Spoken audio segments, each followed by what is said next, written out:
En Venezuela no hubo solo mala gestión, se consolidó un modelo de extracción política de renta.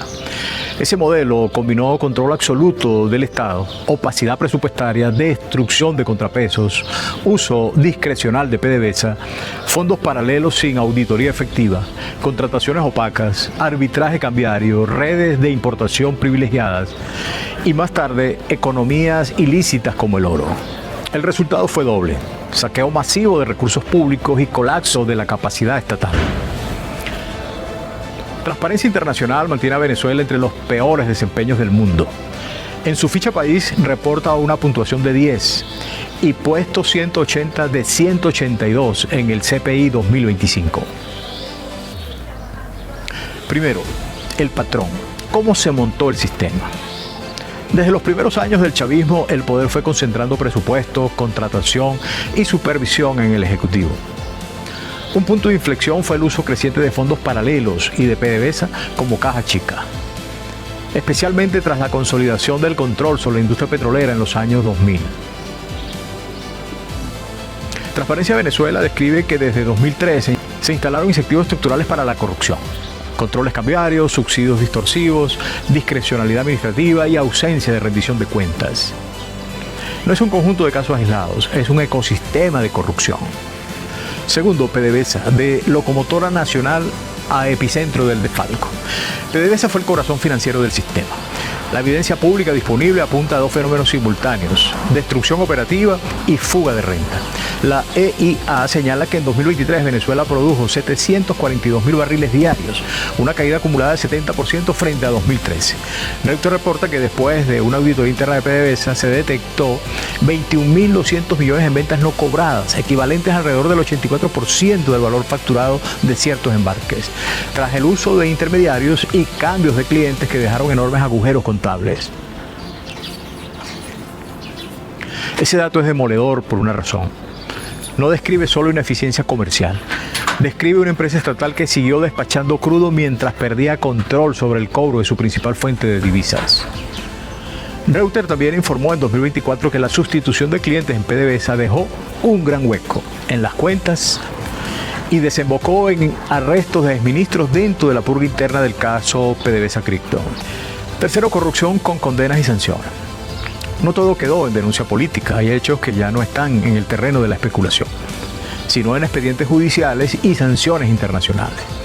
El Departamento de Justicia de Estados Unidos informó que Alejandro Andrade, tesorero nacional, recibió más de $1.000 millones en sobornos vinculados a operaciones cambiarias y lavado de dinero. Ese solo caso muestra el tamaño del arbitraje entre Estado, banca y operaciones privados y operadores privados cercanos al poder. En paralelo, el Departamento de Tesoro de Estados Unidos sostuvo en 2019 que Alex Sack y su REC explotaron contratos sin licitación del programa CLAC y saquearon cientos de millones de dólares del esquema de importación y distribución de alimentos. El punto clave aquí no es solo el monto, es el mecanismo. Se convirtió en una política de emergencia alimentaria, en una estructura de sobreprecios, intermediación opaca y beneficio político sobre la necesidad social. Cuarto, Odebrecht, la corrupción que dejó ruinas físicas. El caso Odebrecht en Venezuela es una radiografía de la corrupción de gran escala. Contratos monumentales, promesas de infraestructura, desembolsos multimillonarios y obras a medio hacer o abandonadas. Reuters documentó que la constructora dejó al menos 23 proyectos multimillonarios paralizados o inconclusos en el país. Es decir, el dinero no solo desapareció en balance, también quedó visible en puentes, metros, plantas y sistemas jamás terminados. 5. China, fondos opacos y deuda petrolera. Financiamiento sin transparencia.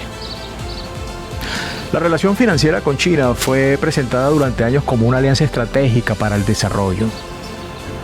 En la práctica, gran parte de esos flujos operaron con opacidad externa. Reuters recoge estimaciones de iData según las cuales acreedores oficiales chinos extendieron a Venezuela compromisos por unos $106.000 millones entre 2000 y 2018. Para 2017 quedaban aproximadamente 44.000 millones pendientes. iData sigue describiendo a Venezuela como el mayor receptor latinoamericano de préstamos estatales chinos, en su mayoría respaldados con petróleo.